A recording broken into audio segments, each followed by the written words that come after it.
Assalamualaikum warahmatullahi wabarakatuh. Jumpa lagi dengan saya di channel seputar adat istiadat Minangkabau, situs-situs bersejarah di Minangkabau, dan hal-hal yang lainnya mengenai alam Minangkabau.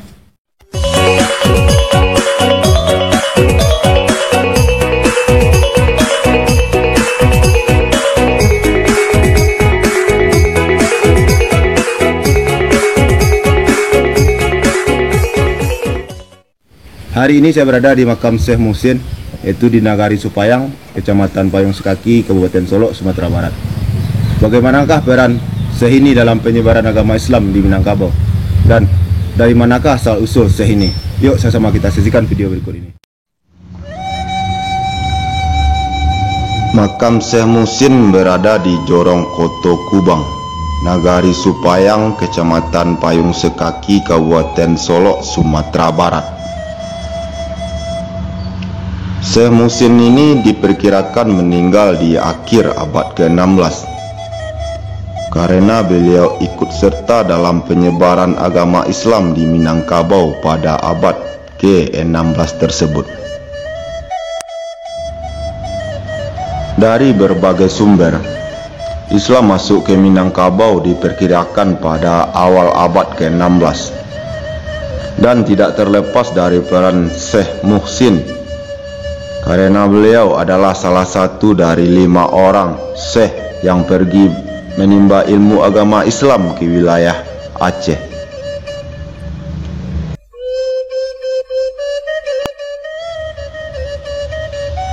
Pada abad ke-15, Islam sudah berkembang pesat di wilayah ujung Pulau Sumatera, yaitu persisnya di daerah Aceh. Dan pada abad ke-16 inilah 5 orang syekh dari Minangkabau pergi berangkat ke Aceh dengan berjalan kaki menyusuri Bukit Barisan untuk belajar agama Islam.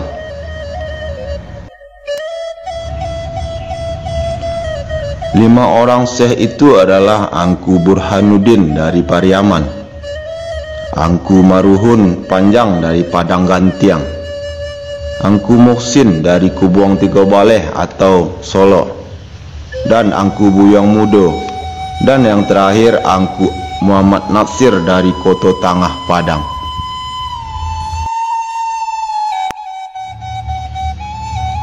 Menurut cerita, kelima orang syekh ini berangkat sendiri-sendiri. Akan tetapi di perjalanan beliau ditemukan satu sama lain, dan sampailah kelima syekh dari Minangkabau ini di tanah Aceh. Kelima syekh ini menuntut ilmu mengenai agama Islam selama lebih kurang 20 tahun di sana. Dan kembalilah beliau ke tanah bumi Minangkabau untuk melakukan syiar agama Islam di kampung halaman mereka masing-masing.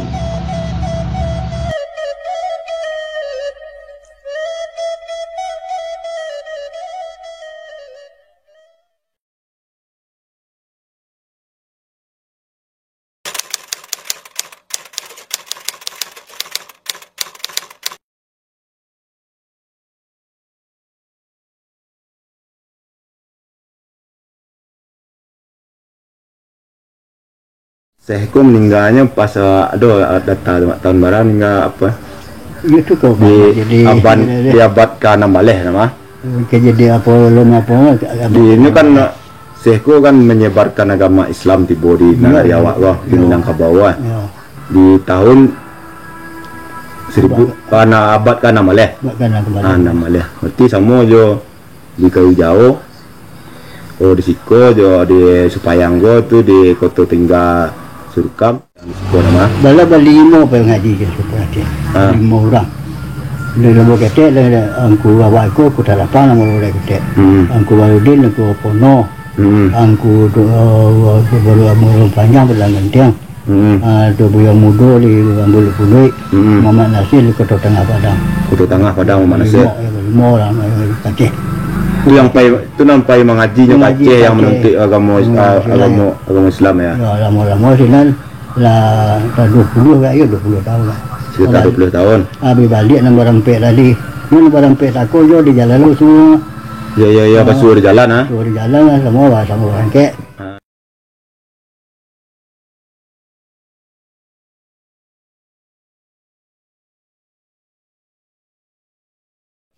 Oh bang, dah siap lah. Alhamdulillah. Dulu sih orang kami pergi jarah siko. Kami penjara Sikoko. Sebelum puasa, sebulan menjelang puasa, itu kami kan sama ini. Pokoknya dari seluruh ini kan Palembang, Luang, Pariaman, Tinggi, Malalo. Pokoknya dari apa? Di seluruh Sumatera Barat kau lah. Dari Sumatera Barat lah. Ada orang juga kan. Palembang, dari Bengkulu. Kalau yang sudah rayu ke orang sejunjung pergi jarah siko tu bang? Itu mulang jejak namun. Kalau sudah pasuanan, mulang jejak teman. Itu berjalan kaki dari Berjalan kaki dari Sidiwang melalui rimbu-rimbu saya. melalui Rimbo kan. Lepo ada lo sampai pada Rimbo kan. Paginya di Bosco jam 10. Tak kalau orang ziarah siko bang, nyo mengasihnya apa besok Islam. Berziarah memang ngaji bersolatnya ke dalam dulu Solatnya. Tu asal tak boleh kalau lakukan dia tempat apa lah. Pokoknya nang apa lah dan ni hati juga kan elok kolaborasi juga ke dalam tu kan. Tak boleh macam-macam. Dia nak elok ada dosa kan. Niko bang, ada nanga orang kalau contohnya pergi ziarah siko nak ada sekalian bernazar atau tu apa cerita lah. Tu setelah orang mulang jajak tadi. Jadi kalau ada anaknya yang sakit, kalau adanya yang bersaki ya kan. Ya. Jadi artinya ada menazar kemari harusnya sampai. Misalnya dari Kota Anau, Ya. Batu Banyak, Lumolungo, Cupak, Ya. pokoknya seluruh Kabupaten Solok lah. Jadi pas aro bernazarnya bang sih ya bang. Salahnya nyobo Kambiang, Jawi, dia pun masak di sekolah kan. Bagikan ke penduduk ke orang sekalian. Kalau ada orang lalu, harusnya jadi kan. Jadi sekalian menyumbang aja orang. Benuan cukup bersedekah kan mohon. Ya. Alah, terima kasih banyak bang atas keterangan bang. Ya mudah-mudahan sehat selalu dan sukses selalu bang. Ya. Makam Syekh Muhsin ini menjadi salah satu cagar budaya di Minangkabau. Tidak sedikit orang-orang pergi berziarah ke sana, mulai dari Pariaman, Padang, Sijunjung, bahkan dari kota-kota di luar Sumatera Barat. Di makam ini mempunyai aturan-aturan yang dianjurkan apabila peziarah datang ke makam Syekh ini. Salah satunya, beruduk dulu sebelum memasuki area makam, dan harus berjalan mundur apabila meninggalkan makam.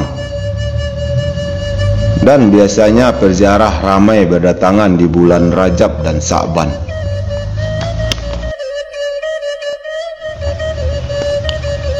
Di dalam makam utama itu adalah makam Muhsan dan Muhsin. Muhsan adalah kakak kandung dari Syekh Muhsin. Dan di luar makam utama ada makam Syekh Kukut. Konon katanya Syekh Kukut adalah seekor harimau, atau orang Minangkabau menyebut dengan inyek.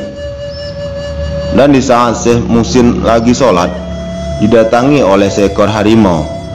Dan sesudah Syekh Muhsin sholat terjadi perbincangan dan perjanjian. Inyek ini akan dirubah menjadi manusia asalkan mau menjalani ajaran agama dengan sungguh-sungguh. Dari peristiwa itu, maka ada Syekh Kukut dan dimakamkan di samping makam Syekh Muhsin.